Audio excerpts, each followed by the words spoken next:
मला खात्री आहे की मुख्यमंत्री भारतीय जनता पक्ष आणि मोदी साहेब हे धनगर समाजाचा आरक्षणाचा प्रश्न सोडवल्याशिवाय राहणार नाहीत आणि तो आम्ही त्यांना सोडण्यासाठी पूर्णपणे आटोकाट प्रयत्न करेन। मी एवढंच सांगतो समाजाला की सबुरीने घ्यावं लागते, ज्याच्या हाती असते त्यांच्या पाठीमागे लागून घ्यावं लागते।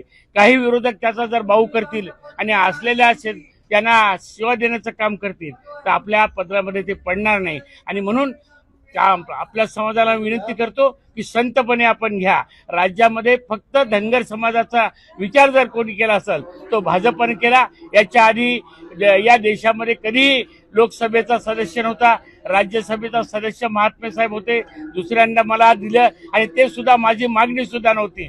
मी विचारही केला नाही की माझ्यासारख्या सर्वसामान्य माणसाला या देशाच्या उच्च हाऊसमध्ये भारतीय जनता पक्ष मला स्थान देईल। मला खात्री आहे की मुख्यमंत्री भारतीय जनता पक्ष आणि मोदी साहेब हे धनगर समाजाचा आरक्षणाचा प्रश्न सोडवल्याशिवाय राहणार नाहीत आणि तो आम्ही त्यांना सोडण्यासाठी पूर्णपणे आटोकाट प्रयत्न करेन।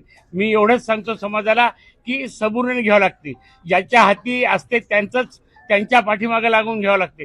काही विरोधक त्याचा जर बाऊ करतील आणि असलेल्या त्यांना सेवा देण्याचं काम करतील तर आपल्या पदरामध्ये ते पडणार नाही आणि म्हणून आपल्या समाजाला विनंती करतो की संतपणे आपण घ्या। राज्यामध्ये फक्त धनगर समाजाचा विचार जर कोणी केला असेल तो भाजपने केला। याच्या आधी या देशामध्ये कधी लोकसभेचा सदस्य नव्हता, राज्यसभेचा सदस्य महात्मे साहेब होते, दुसऱ्यांदा मला दिलं आणि ते सुद्धा माझी मागणी सुद्धा नव्हती।